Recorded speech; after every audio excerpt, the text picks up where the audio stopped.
Dara, I was thinking of his 2023 All-Star Rookie of the Year. The Diamondbacks won the pennant that year. And a couple years ago, I was talking to him, and he says, I work on hitting pitches up in the zone. That's working. That was the struggle. And I think a lot had to do with the injury to the shoulder, right? You start dipping under some things. But he has made it's not subtle. It's a monumental change in the setup of how he's approaching hitting.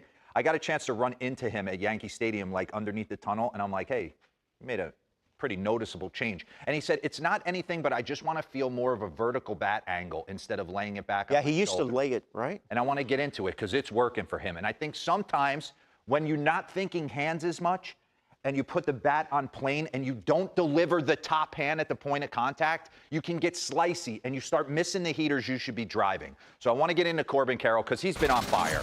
Listen, it goes through him in Arizona. I know Ketel Marte and a multitude of other guys, but he's the game changer. And last night was no different. When he's right, the D-backs are a force. And he's kind of that MVP-type talent for them. So bring up his stats real quick. Look at his average, 9th in the league. He's got 6 bombs. He's slugging. He's second. Weighted runs created plus that of 2 players out there. Hard hits through the roof, and Fangraphs WAR, he's first. So I want to just go through his at-bats, and I want you to focus on top hand. His top hand at the point of contact and the ability, like Lauren said, to get on top of high fastballs. Run this 1-0, little cutter away, just on top of it, and that ends up being a double. Look at that setup. Run that back for me real quick. So he's telling himself, I am going to eventually walk away from my hands and get them to the hitting position. But if you're sitting there with the bat on the shoulder, you're almost not engaging, for some guys, not engaging that top hand. And when you get to the point of contact, you don't close it. It's almost a slice across it and a foul off. So he's almost presenting to his mind like, yes, the top hand is involved in this swing. And when I get in a position and swing, I want to be able to deliver a blow to the baseball. So run this. Pause. Vertical bat angle, perfect. He is a guy that has a long stride.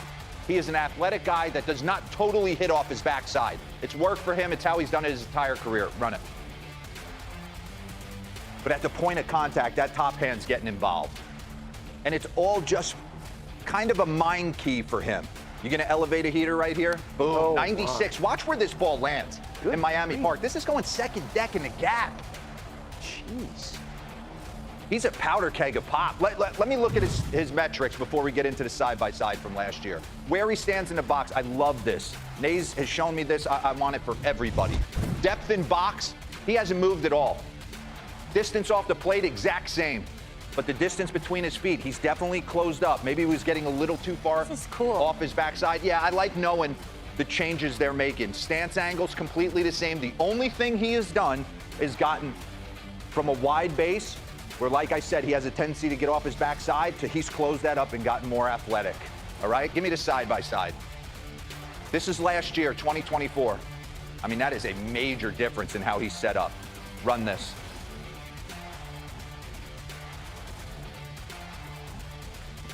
Same kind of rhythm and timing.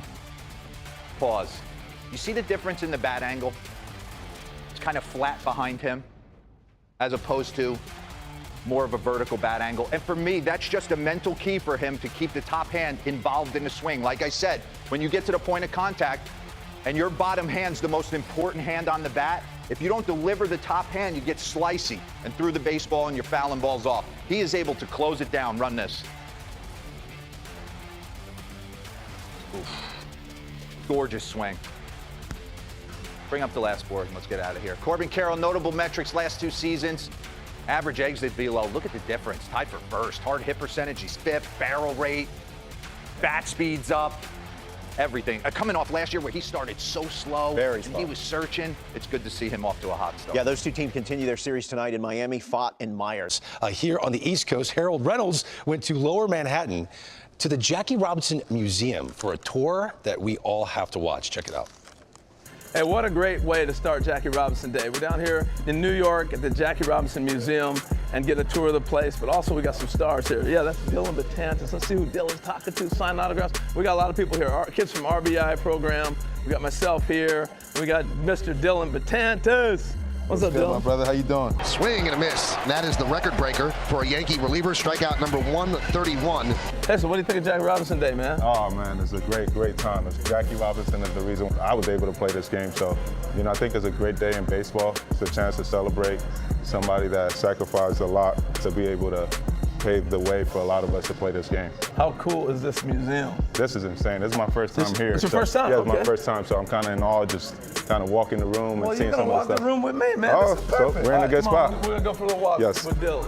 So when you walk in, you get to see this. He was a champion of not only for baseball, but civil rights, everything. So he's more than just like a baseball color barrier breaker.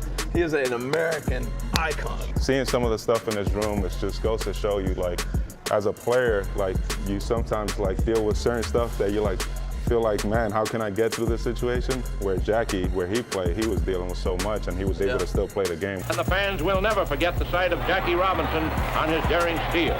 Rachel had such a understanding of what they were in historically, what was going on, that she saved all this stuff. This is right out of her attic. This is why we celebrate today, what he was able to do for all these players, man. Something that guys will always remember, right? Like, I was talking to my son about Jackie Robinson today. I woke up this morning, I'm like, today's a big day in baseball. It's Jackie Robinson Day. He's like, oh, who's Jackie Robinson? I'm like, well, reason I got to play the game is because what he did back in the day. So, like I said, his name will live on forever, and, he's one of our true heroes in the game of baseball. Jackie Robinson dumps Reynolds' fastball pitch into short left for a single, and Reese scores. All right, one of the first things that happens when you come in here, you see the timeline of Jackie's life. So I mean, it kind of goes through all the amazing things that were going on in history right now. And so you move forward. Here's when Jackie's born in Cairo, Georgia. Okay. Youngest of 5 children, all right, in 1919. Yeah. So you get the picture, right? As you see the development of our country along the lines of Jackie. And so he grew up in segregated times, the oppression, and his family actually saw that in Georgia and said, we'll move to California because there's more things maybe starting to happen out there. And that's how he ended up in Pasadena. Thank you very much, Mr. Rickey. I'm certainly delighted with my contract. Every game has its hero. One of them certainly was Robinson. So when Branch Rickey was studying who's going to be this guy that can hold the torch and maybe break the color barrier, he knew about superior athlete, superior personality, strong enough to stand but not swing his fist. Yeah, the years prior to where he got to being able to play baseball at that level, you're seeing some of the stuff that he was going through, so mentally he was ready for it all in a way. I think the main thing that's interesting to me is Jackie did not break into the big leagues until he was 28 years old. And here comes Robinson, trying to steal home. He's safe, says the ump. He's out, says Yogi Berra. And brother, is Yogi hopping. So he breaks into the big leagues at 28. He wins an MVP at 30. But here's the point. Jackie Robinson's MVP to like 1970.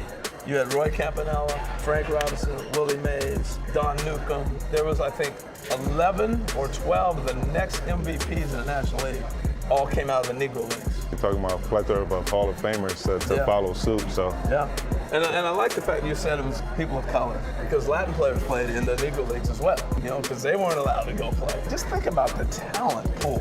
At that time, to be able to get guys that play at the highest level but weren't able to play with whites at the time, so then now you get some of these guys, and the impact they've had has showed them that they were ready to play this game for a while, but Jackie Robinson was the one to break this barrier, to make changes for good. Number 42, from this day forward, will never again be issued by a major league club. And then Jackie obviously breaks the color barrier. He goes on. And so this whole thing takes you all the way through the assassination of Kennedy. It takes you in his relationship with Dr. King, the civil rights leader he becomes.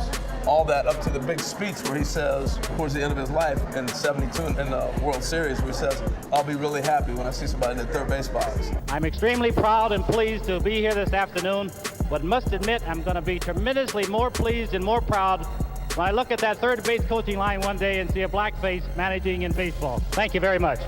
Being able to follow some of his timeline and what he did throughout the years, it just shows how much he meant for this game in general. And for him to be able to do it with all that pressure, I don't know how he was able to do it. Sometimes we complain about the slightest things, and he was going through a lot. To be able to play at that level was pretty remarkable.